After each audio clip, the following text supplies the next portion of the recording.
మకరం వారికి గనక చూసుకున్నట్లయితే ప్రధానంగా మకర లగ్నం అని మకర రాశి వారికి ఈ యొక్క సెప్టెంబర్ మాసంలో 5 గ్రహాలు మారుతున్నాయి.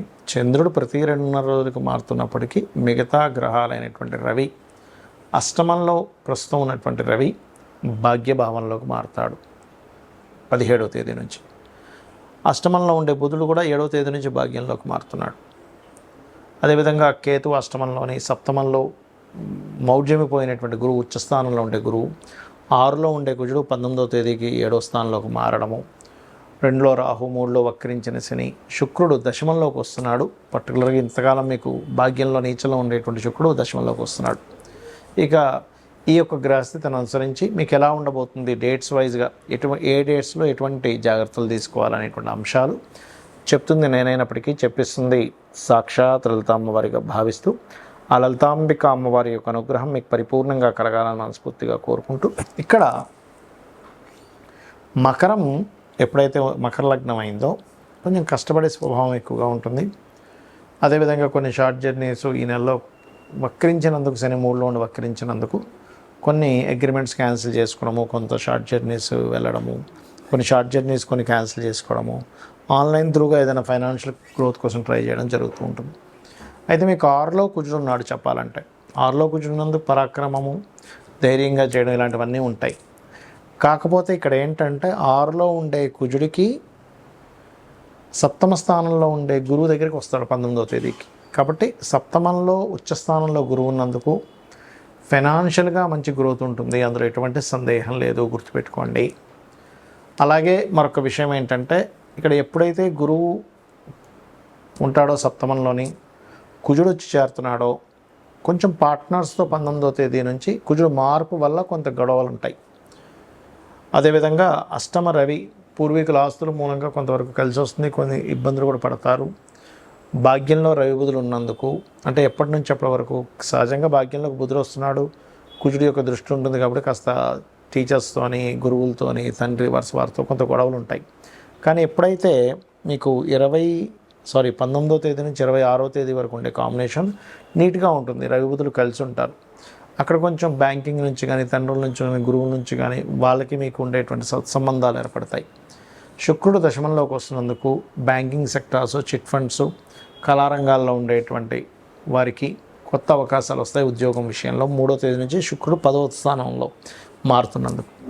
ఇక 1, 29, 30 తేదీల్లో కొంచెం ఇక్కడ మానసికంగా కొంత ఎమోషన్స్ అవుతూ ఉంటారు. కొత్త వాహనాలు, గృహాలు కొనుగోలు చేయాలనే ఆలోచన ఉంటుంది. 3, 4 తేదీలు వ్యాపార అభివృద్ధి ఉంటుంది. 5, 6 తేదీల్లో కొంత ధైర్యంగా కొన్ని నిర్ణయాలు తీసుకోవడం వల్ల కొంత అంటే కొంతమంది పార్ట్నర్స్తో విడిపోవడం అనుకోండి, కొన్ని నిర్ణయాలు తీసుకోవడం లాంటివి జరుగుతాయి. ఇక ముఖ్యంగా 7, 8, 9 తేదీలు వివాహ ప్రయత్నాలు చేయండి. 10, 11 అది సఫలీకృతం అవుతాయి. అక్కడ 10, 11 తేదీలు వాహనాల మీద వెళ్ళేటప్పుడు జాగ్రత్తగా ఉండండి. 14, 15 తేదీలు ఖచ్చితంగా మీకు కానీ మీ జీవిత భాగస్వామి కానీ చేసే ఉద్యోగ ప్రయత్నాల్లో సక్సెస్ అనేటువంటిది ఉంటుంది. అదేవిధంగా 24, 25 తేదీలు ఎవరికి మనీ ఇవ్వకండి. 26, 27, 28 తేదీలు కాస్త ఎవరితోనైనా కమ్యూనికేట్ చేసేటప్పుడు కొంత జాగ్రత్తగా ఉండాలి. కాకపోతే కొన్ని పరిచయాలు, కొన్ని విషయాలు ముందుకు కదలడం కూడా జరుగుతూ ఉంటుంది. ఇక మీరు నిత్యము చేయవలసింది లలితాంబిక అమ్మవారి యొక్క అనుగ్రహం కోసం లలితా సహస్రనామాలు చదవండి, అన్ని విధాలు బాగుంటుంది. చాలామంది నన్ను అడుగుతున్న ప్రశ్న ఏమిటంటే అసలు జాతకం ఎప్పుడు చూపించుకోవాలి, వాస్తు ఎప్పుడు చూపించుకోవాలి, ఈ రెండిటికి క్లారిటీ ఇస్తాను మీకు. జాతకం పుట్టగానే చూపిస్తారండి. చాలామంది ఏంటంటే అమ్మో 12 ఏళ్ళ వరకు చూపించకూడదు, 8 ఏళ్ళ వరకు చూపించకూడదు అంటారు. ఎందుకంటే అది బాలారిష్టాలు ఉంటాయి. చూసిన ఆస్ట్రాలజర్ ఎవరైతే ఉంటారో దైవజ్ఞుడు అతనికి ఆ దోషం అంటుకుంటుందనే భయంతో చూడరు. కానీ ఉపాసన చేస్తూ ఉన్నట్లయితే భారం మొత్తం అమ్మవారి మీద వేసి అమ్మవారు చూపిస్తుంది, అమ్మవారు పలికిస్తుంది అన్నప్పుడు ఇబ్బంది ఏమీ ఉండదు. గుర్తుపెట్టుకోండి. ఉపాసన చేయాలి, అనుష్ఠానం చేయాలి. రోజు కనీసం 2-3 గంటల సేపు జపంలో కూర్చోవాలి. గాయత్రి కానీ మీ ఇష్టదేవత కానీ చేసుకుంటే ఇబ్బంది ఉండదు. ఇక రెండవ విషయం ఏంటంటే అసలు చిన్నప్పుడు చూస్తేనేగా ఏ దోషం ఉంది ఏంటని చేసేది, రైట్. ఇక జనరల్గా చిన్నప్పుడు పక్క పెట్టేస్తే అసలు ఎప్పుడెప్పుడు చూసుకోవాలి జాతకాన్ని. మీకు మహాదశ మారుతూ ఉంటుంది, గుర్తుపెట్టుకోండి. అంటే మనకి పుట్టినప్పటి నుంచి ఉదాహరణకు అశ్విని నక్షత్రంలో పుట్టాం, కేతు మహద్దశ 7 ఏళ్ళు ఉంది. 7 ఏళ్ళ తర్వాత శుక్ర మహద్దశకి 20 ఏళ్ళు ఉంటుంది. అలా మహాదశ మారేటప్పుడు ఖచ్చితంగా చూపించుకోవాలి. ఎందుకంటే ఒక దశ మారేటప్పుడు లేదా అంతర్దశలు మారేటప్పుడు కూడా చూపించుకోవడం మంచిది. మనకి ఆలోచన విధానము, మనం చేసే యాక్టివిటీస్లో ఖచ్చితంగా మార్పులు ఉంటాయి అక్కడ. అంటే అప్పటి వరకు బాగానే ఉన్న వ్యక్తి అప్పుడే నేను విదేశాలకు వెళ్ళాలనుకుంటాడు, లేకపోతే అప్పటి వరకు అసలు నాకు వివాహమే వద్దన్న వ్యక్తి వివాహం చేసుకుందాం అనిపిస్తుంది, లేదా వివాహం వద్దనిపిస్తూ ఉంటుంది, లేదా సడన్గా ఒక వ్యాపారం చేద్దాం అనిపిస్తూ ఉంటుంది, ఓ షేర్ మార్కెట్ చేద్దాం అనిపిస్తూ ఉంటుంది. ఎందుకంటే గ్రహం జీవుణ్ణి ప్రేరేపిస్తుంది. గ్రహం యొక్క ప్రేరేపణ వలన ఆ జీవుడికి, అది స్త్రీ కావచ్చు పురుషుడు కావచ్చు, వారికి ఆలోచన వస్తుంది. ఆ ఆలోచన మీకు పాజిటివ్ వైపు వెళ్ళే ఆలోచన, నెగిటివ్ వైపు వెళ్ళే ఆలోచన. ఎందుకంటే ఒక వ్యక్తి ఇంటి నుంచి వెళ్ళిపోయిన సినిమా ఫీల్డ్లోకి వెళ్ళిపోవాలని హైదరాబాద్కు మెడ్రాస్కు వెళ్ళిపోయి సూపర్ స్టార్ అయిన వ్యక్తి ఉన్నాడు, ఎందుకు పనికి రాకుండా వ్యసనాల బారిన పడ్డ వాళ్ళు ఉన్నారు.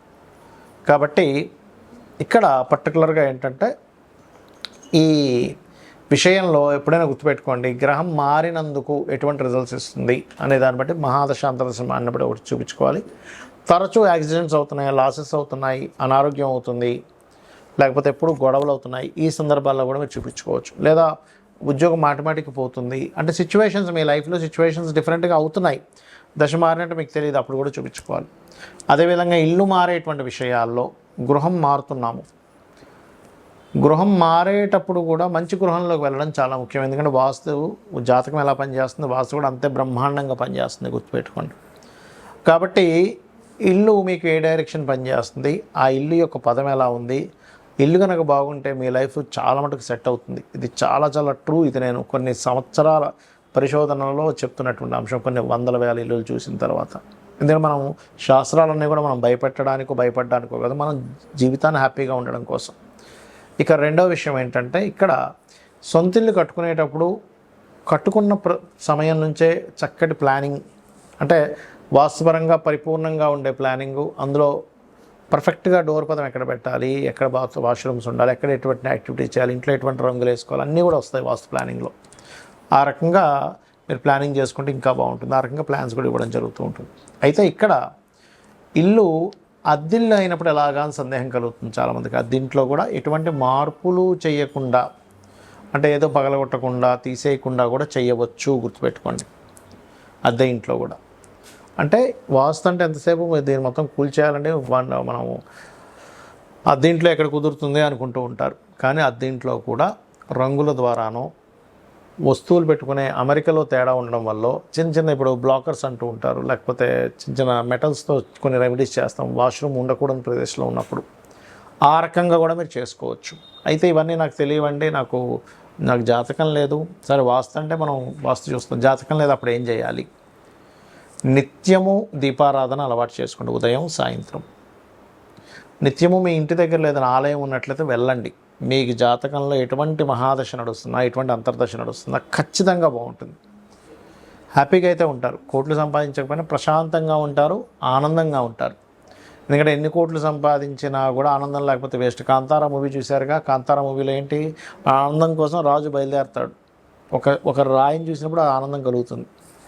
అలా ఏంటంటే మీకు నిత్యము లలిత చదువుకోవడం, వినడం. జాతకం తెలియదండి, నాకేం చేయాలో అర్థం కావట్లేదు, అమ్మవారే మనకు దారిని చూపిస్తుంది. నువ్వు వెళ్ళేది తప్పు, ఈ రూట్లో వెళ్ళకు, ఇబ్బంది వస్తుంది, షేర్ మార్కెట్లోకి వెళ్ళకు, లేకపోతే షేర్ మార్కెట్లోకి వెళ్ళు, బాగుంటుంది. బాగుండేది ఉంటుంది, పాడైపోయి ఉంటాయి వాళ్ళ జాతకాలను బట్టి. నీచభంగ రాజయోగాలు ఉన్నాయి, అద్భుతంగా కలిసి వస్తున్నాయి. విపరీత రాజయోగాలు ఉన్నాయి, అద్భుతంగా కలిసి వస్తున్నాయి. పంచమహాపురుష యోగాలు ఉన్నాయి, కొంతవరకు సపోర్ట్ చేస్తుంది జాతకాన్ని. ఆ రకంగా జన్మజాతకంలో అసలు ఏ దోషం ఉంది, ఏ యోగం ఉంది, ఎప్పుడు ఏది మనల్ని ప్రేరేపిస్తూ యాక్టివ్ చేస్తుంది అనే విషయాన్ని మనం జాతకం ద్వారా తెలుసుకుంటూ ఉండాలి. శ్రీమాత్రే నమః.